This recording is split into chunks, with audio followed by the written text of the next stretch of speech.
Can we talk about something most people quietly struggle with when it comes to mentorship? They want guidance.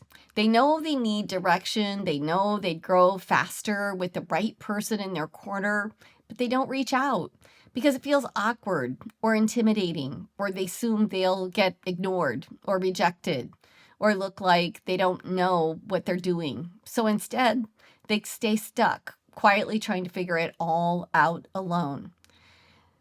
And that's the real problem, because it's not that the mentors don't exist. It's that most people don't know how to approach mentorship in a way that feels simple, natural, and confident.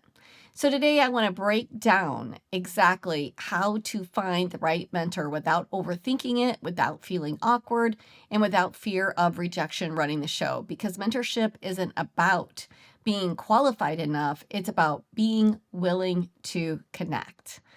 So hello everyone, and I'm Belinda Ellsworth, and our theme for this week is all about mentorship. For probably 30 plus years, I have been teaching two things, and that is everyone should have a mentor and everyone should be a mentor. When you are operating on that level at one time, it's so powerful. But if you aren't feel like you're ready for that to be a mentor, then we definitely want to talk about finding a mentor. But as you grow, and you don't have to grow tons, you don't have to be at the top of your game, because somebody is where you were before, is probably where you are right now. And so as you grow, you can choose to mentor someone else. And this is the great thing, is when you are firing on that, when you are getting mentored continually through your career so that you continue to grow throughout your career, and then you start mentoring someone else, there is rewards on both ends of that. And as you are mentoring others, you are going to learn more things about yourself. You're reminded about how you did certain things, maybe some things that you used to do that worked so well that you should go back to. So it's really an eye-opening exercise, is to always have a mentor and always be a mentor. And that's something that I have lived by for 30 years, and it has served me extremely well. And sometimes I'm not doing both at the exact same time, but to be honest with you, most of the time I am. All right, so let's talk about finding the right mentor. And there is kind of two levels of mentorship. There's one that you have with somebody. So this is someone that is actually going to talk with you, give you some advice that you can like say, here's what I'm doing. What do you think? And then you can have mentors that you don't even know, and maybe you have never even spoken to. So like in the health and wellness space, I would say that I've got lots of mentors and people that I follow and that I have learned so much from, and that I've even been able to pass on. And it's been really wonderful. And then when you get the opportunity to meet those people, like for years, I had a book club. So I did every week I read a book and I did a book review. And so then I would recommend different books. And I was always, people were started sending me books to read. Like, I love your reviews. Would you read my book and would you do a review on it? Because it went out to like over 100,000 people, the reviews. And so people liked that. And then as time went on, I actually got opportunities to meet those authors. And I felt like I was meeting some of my mentors. And I have to tell you, I'm going to be super honest right now, is when you have a mentor, and I want everybody, if you're in the space of teaching or you're a YouTuber and you're giving out great information, I want you to remember that when people follow you and when they're learning from you, there's an admiration in that, and there is a connection that that person feels, whether it's real or it isn't. It's deeply rooted in that individual. And I have to say that there were a few people that I sang their praises. I admired them so much. I taught what they had in their book. I credited them with that. I quoted them. I just was absolutely like enamored. There's a couple that come to mind, and I am not going to name names, but when I met those individuals in person, wow, was I disappointed. They did not walk the talk. I can tell you that right now. And it was amazing to me. In the minute that happened, I changed everything about how I felt about that person when they really showed who they were.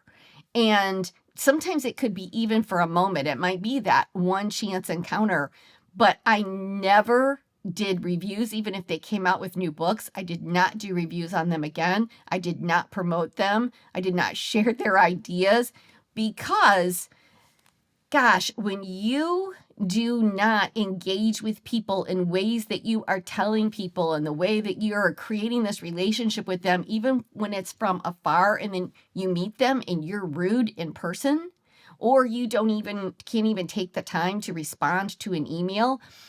I really kind of went out on a limb, and there's a YouTuber that I just absolutely adore. And so I sent them a really heartfelt message and email. And it took me a while to get up the courage even to do that, because it was kind of a little bit out of my comfort zone. And so I probably spent a couple of weeks crafting that email and sending it, and I never heard a word, like not a word.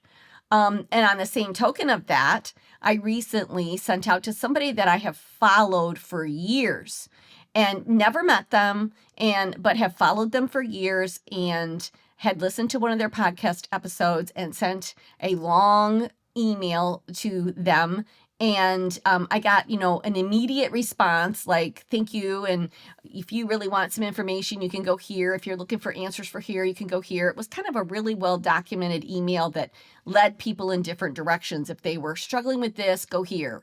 If you're struggling with this, go here. And it was different episodes and different things that they had. And I was glad to have at least got that, but I thought, okay. And I got that straight away. I thought, all right.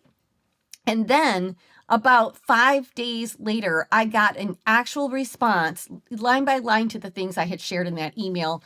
And it was super encouraging. And I felt like, wow, that person's the real deal. And so I felt like they really have been that mentor. So if you're in this space and you're watching this, or you've even, do a podcast, or you have a channel here on YouTube, or you've written a book, my gosh, walk your talk. That's all I can say to a lot of people out there who I just don't think do. So that's the first thing I kind of want to get on my soapbox about today. But let's dive in and let's talk about finding the right mentor.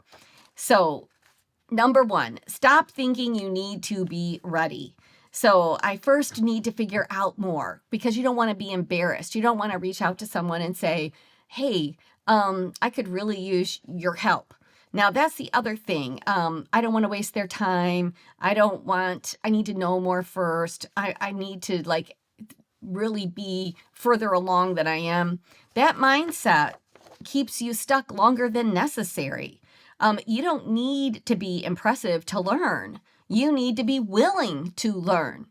And as long as you're willing, and here's the thing that a mentor wants more than anything, they want to see that what the advice that they gave you worked.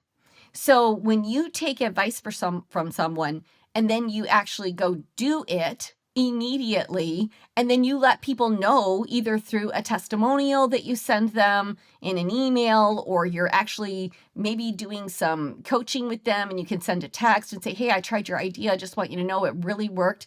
And I've gotten back notes where people say, so glad to hear it. That is awesome. They're going to be so much more eager to give you that next dose of information if you've actually done it. I know that when I was mentoring some different individuals, I heard this so often. They would say to me, I'd say, well, here's an idea. And then they'd go, oh, I've tried that. Yeah, I've already done that. Oh, I've done that too. I've done that too. I remember one time I said to a gal, I go, wow, you're amazing. It's taken me years to learn all these ideas, and you've done them all in 3 months? That's amazing. And I'm thinking to myself, There's no way you've tried all of these ideas and are still exactly where you are. Like, no way. So either one, you're in denial, two, you're unaccepting of ideas. That doesn't make me want to continue to mentor that person. There's nothing there to teach. So you've got to have an open mind to getting that information. Mentors don't look for perfection. They want potential and they want willingness. And if you are willing and then you're willing to put those ideas into action, and then you're willing to share those results, and you're willing to say, wow, I've never tried that, or I've never done that, they are going to be much more excited. I will say this, when you want to get a mentor, you need to do it on their time. This is the other thing I've had people say, I would really like to pick your brain. And I'm going to say this right now. That is a horrible phrase to use. Nobody that's worth anything. Think about that image for a minute. Don't ever use that. I want to pick your brain. No, like I would love to get your thoughts on something, or I would love to. I've been working on some things and I just feel like I'm like stalled a little bit, and I would love to get your thoughts on what I'm doing. And they're like, sure, but I want to pick your brain. That's a horrible way to start a conversation. So I would say to you, in looking for a mentor, try not using that one. Before you start reaching out to people, make sure that you're clear on what it is you actually need help with. Because a lot of times I will agree to meet with somebody, even if it's a 15-minute Zoom, just to kind of see where they are, be able to answer a question. And then they get on there and they're like, well, I'm not really sure. I've been kind of going, I don't know which direction I want to go to. Like, well, how can you give them any advice when they don't even know what it is that they want to do? So before you reach out to a mentor, get very clear about what it is you actually want help with. And I think a lot of people that, if you have a mentor that isn't direct to you, but like that you're following, you can take class after class after class, listen to podcast after podcast. But if you are not implementing any of those things, it is not going to make any difference whatsoever.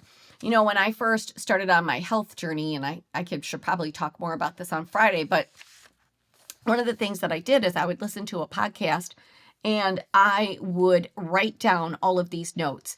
And after I had about, pages of notes, then I went down before I listened to more. I stopped listening then. I was like, okay, I've got enough for a start here. Let me take all the different things that I have here. And some people overlapped. Like there was the top 5 isometrics that you should be doing. And one person said 5 and another person had a different 5. One of them was different. And I liked the one other one that they shared. And I've since gotten a couple of more. And so it's like, what are the top ones that I want to do? And do I really want to do that one? No, I want to replace this with this. So I've got my core 5 now that I do all of the time. And it's kind of a mix from about 3 different people. About 3 of them overlapped on all of them, and some of them were a little bit different. Now I've got my core workout that I like doing. And that would probably be the top 5 I would share with somebody else if I were mentoring somebody on that. So you have to stop learning and you need to apply. And we're going to talk more about this on Wednesday, is like how to really make a mentorship work. I'm kind of jumping ahead, but let's continue going down this path of finding a mentor. So we want to get clear on what it is that you want. So what am I trying to learn? Where am I stuck right now? And what result am I trying to achieve? If you can ask yourself those 3 questions, write them down, and then get clear when you are speaking to this mentor. And you might only get one shot. Now, what's really cool is that person might give you some time. A mentor isn't going to meet with you weekly. I need you to understand the difference between a mentor and a coach. So a mentor is just really giving you some advice. They are sharing a little bit of their time, and you want to make sure that you're available. I've had people say, oh, I'd love if I could meet with you. And then I would give them the choices of my schedule. And then they would turn around and go, oh, I can't do it then. Oh, I can't do it then either. I can't do it then either. I said, I'm really sorry. I'm done. Like, I didn't say I'm like, you don't care. So when I'm wanting a mentor on a particular thing, like I recently wanted to talk to a woman about a very specific topic that I needed some guidance on. And I was selling my business. So I'm like, okay, I want some guidance on this. And she said, okay, when are you free? What's good in your schedule? And I said, I will make myself available anytime that you are free. Like, period. Now, I only had one conflict, but I decided, what's the chances that she's going to hit my one conflict, right? And if it was a conflict and that's the only time that she could meet, I have to decide, is it worth it for me to move that thing in my schedule? If I'm actually going to get some really good advice from somebody who's been through this, a professional who might be able to guide me in a direction of exactly what to do? Absolutely. So I said, I'm available. I will make myself available to you anytime that you have to give me. That was the right answer, because then she threw out 3 times. I picked one. It did not conflict with my other thing, and we were off and running. So make sure that you're not saying, oh yeah, that won't work for me. Oh, let me see. If you start messing around with a mentor like that, they're just going to say, yeah, you don't really want it. So if somebody that's already been there and you're asking for their time, and then you start either making excuses, you're living in denial, you can't make yourself available, you're not really sure what you want, that person already feels like this is a complete and total waste of my time. And I promise you, they're not going to continue in that mentorship. One of the things early on when I was in my 20s, and I just wanted to move my career faster than anybody else. I mean, I was like, I really want to learn from the absolute best. So I went to some of the top sales reps within the company that I had. This is when I was just doing sales. And then later when I started in leadership, but there was a person that was she was always number 1 in sales in the company. So I went to her and I said, I didn't say, hey, can I pick your brain? I said, I would love to shadow you. Can I come along on one of your sales presentations? And she was like, oh my gosh, that would be lovely. Sure. So I met her and we went. I drove like an hour. I met her. I went on, and I would do that. I went on like 3 or 4 of her sales presentations. And oh my gosh, I learned so much watching her in action, listening to how she moved the conversation, just her body language. Like, there were so many things, and how valuable that was to me as a 24-year-old. And she's been doing this forever, right? Like, it was so invaluable. I can't even describe it to you. Later, I became a leader of a sales team at a very young age. And so you're leading people that are much older than you are, which can be difficult. It can be intimidating. It can be like, I want to make sure I'm doing it right. And so people held sales meetings. And so I said, I want to watch them in action. So I said, hey, would you mind if I came to your meeting? I would love to watch you in action. And, I, at that point, was one of the top salespeople within my company. And I said, I'm happy to give some sales tips if you'd like me to get up and share anything while I'm there. She's like, oh my gosh, if you would be willing to do that, that would be so awesome. So that's like, I'm shadowing her. So I'm the one going out of my way, but then I'm also offering something to her to make it worth it. So there's a give on both ends. What can you give? And so I could, speak to her sales reps, especially some of the new ones, on some better sales strategies and ideas that I had learned and implemented and became one of the top salespeople. So that's another way to really have a good relationship with a mentor. Shift from impressing to I want to connect. You don't have to impress someone in order to get them to be a mentor. You have to be eager and willing to learn and be like a sponge. And then you need to actually, you're the one that needs to go out of your way to accommodate this person who's willing to help you. And I only say this because of how many people have sent me messages, and they usually, and I hate it, but now sometimes I'll tell them, in the future, I wouldn't use this phrase. It's a little off-putting. I'd love to pick your brain. Really? I don't want my brain picked today. If you'd like me to guide you in a particular area, if there's one particular idea or something you'd like to know more about, I would love to share my wisdom with you. So why don't you really compliment the person? Go, I so admire what you've done with this, and I'd love to learn more about that. That's going to go so much further than messaging. I get emails. I'd love to pick your brain. I almost say you're out. And sometimes if they say a few more things, I say I'd be happy to pass on my wisdom, and then they don't even make themselves available. So I'm just giving you some insights on, because I have worked on both ends of this fence for sure, for years. So, all right, shift from impressing to connecting. What if they don't respond? What if I say the wrong thing? Don't worry about that. If they don't respond, then they probably weren't the right mentor for you, and keep going. Don't try to sound perfect.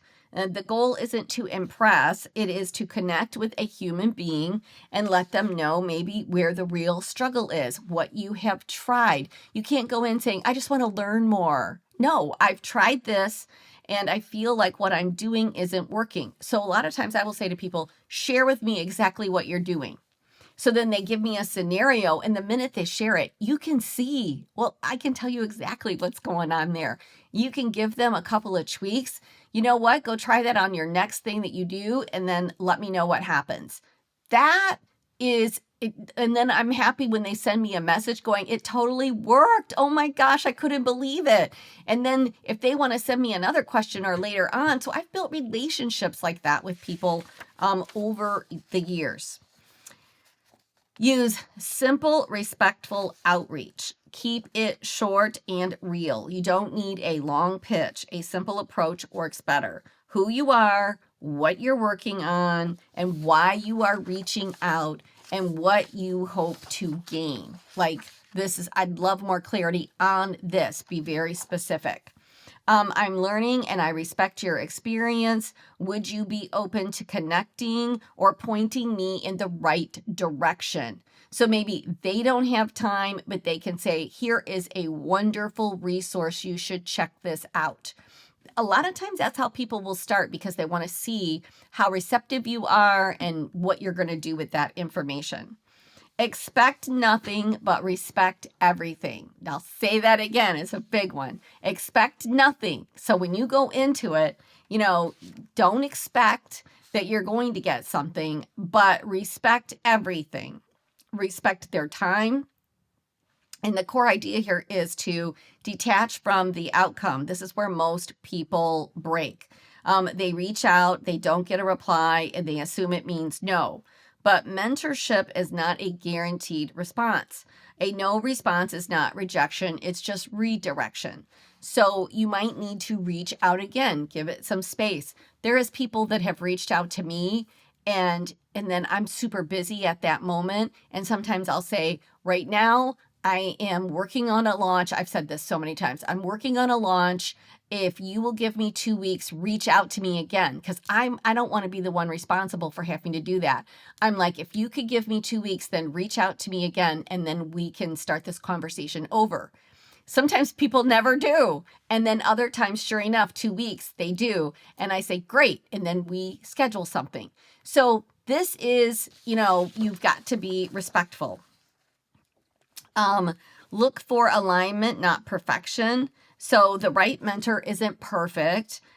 They're relevant. And it's relevant to exactly what it is that you want to know in that moment. Most people overfilter. Are they successful enough? Are they the absolute best? I need to find the absolute best person. No, you need to find the right person for the right time to just move you to the next step. So when you want to try to find the best, well, you're not ready for the best. And the best probably isn't going to give you the time of day when you already haven't done that. I remember one time, and it was a fluke, honest to goodness, but we happened to be at the same conference, and then I ended up getting to have lunch with John Maxwell. And so we were sitting there, and he's asking me a little bit about myself, and then I told him, and he said, gosh, it's really amazing you've built your speaking career without even writing a book. Most people do it the other way around, and that's pretty incredible. And then he said, if I were you, I would do this. And I thought, dang, if I'm not taking that advice. So then I went out, I did it, and I sent him a little note. And I said, it was lovely having lunch. Thank you so much for that advice. I've already started implementing it. I'm working on it now. And he was like, oh, that's great. And so that leaves an open door for then what? Maybe later on we might have another conversation. And that honestly was a fluke because one of my very best friends was having lunch with him and she invited me along. And then I got to have this really great conversation about my speaking career and about authoring a book. So these are the kinds of things that happen. And then it might be a mentorship for just a moment. But of course, I've read every single one of his books. The Quality and Characteristics of a Leader, I absolutely love. And I've actually trained my own version of that, always crediting, but taking it and making it a female-friendly version and really talking about women leading women and how that is really different in some areas and giving them some insight into those qualities and characteristics of a good leader and how it relates to women. But I always said, and if you want to get this book that gives you some really great details, I'm going to paraphrase some things from that and make it more specific to you as a woman. And they go, oh, that's great. So that is just, those are the kinds of things you can do. And please, whatever you do, always credit people. It doesn't make you look weak when you credit people for an idea or something that you are training. It does not at all. And it's really respectful. I one time listened to a training of a woman, and it was my training verbatim. And actually, somebody sent it to me and said, you should listen to this podcast. This is your training verbatim. And it was. And all she would have had to have said is, this is Belinda Ellsworth's Power Hour. So she didn't even call it that. She called it something else. She even made up her own name. And I'm like, lady, what are you doing? And it makes other people are seeing it and other people recognize the work. And then they're like, what are you doing? So always credit people. If you are kind of mentoring with somebody, whether you actually know them or you don't, you always want to give that individual credit for where even the idea sparked from. Like you might take it and you might move it in a different direction, that one idea, but credit the people with the idea because it goes a long way to somebody wanting to mentor you in the future. So in closing, because I already looked at the time and I've gone over my 15 minutes that I'm trying to keep these to, most people don't miss out on mentorship because they weren't qualified. They miss out because they didn't ask. They miss out because they don't take the advice and actually move forward with it. They miss out because they're not willing to be accommodating with that individual. And they miss out because the biggest reason is they feel like they're not worthy. So if you are kind and you are respectful, most people will be willing to respond to you, even if it's in a short email. And they might lead you in a direction. Do that and then respond with not like, oh, I was hoping I was going to have coaching. And again, mentorship is not coaching. So you're not going to set up a weekly time with somebody. That's coaching. So make sure that you know the difference between what mentorship is and asking for a coach. Know exactly what direction it is that you want to go. Be respectful. Know that you're worthy. And if you are an influencer of some kind yourself, know that you're probably mentoring somebody that you don't even know. And at least be respectful and not rude, because man, oh man, you've probably lost somebody who really admired you and was probably singing your praises. So hope you enjoyed this today. And what I'd love for you to do is make sure you subscribe, make sure you like it. And if you think this could benefit someone that you care about, please make sure that you share it. Thanks so much, everyone. We'll see you on Wednesday when we are going to talk about how to work with a mentor. Okay? Thanks.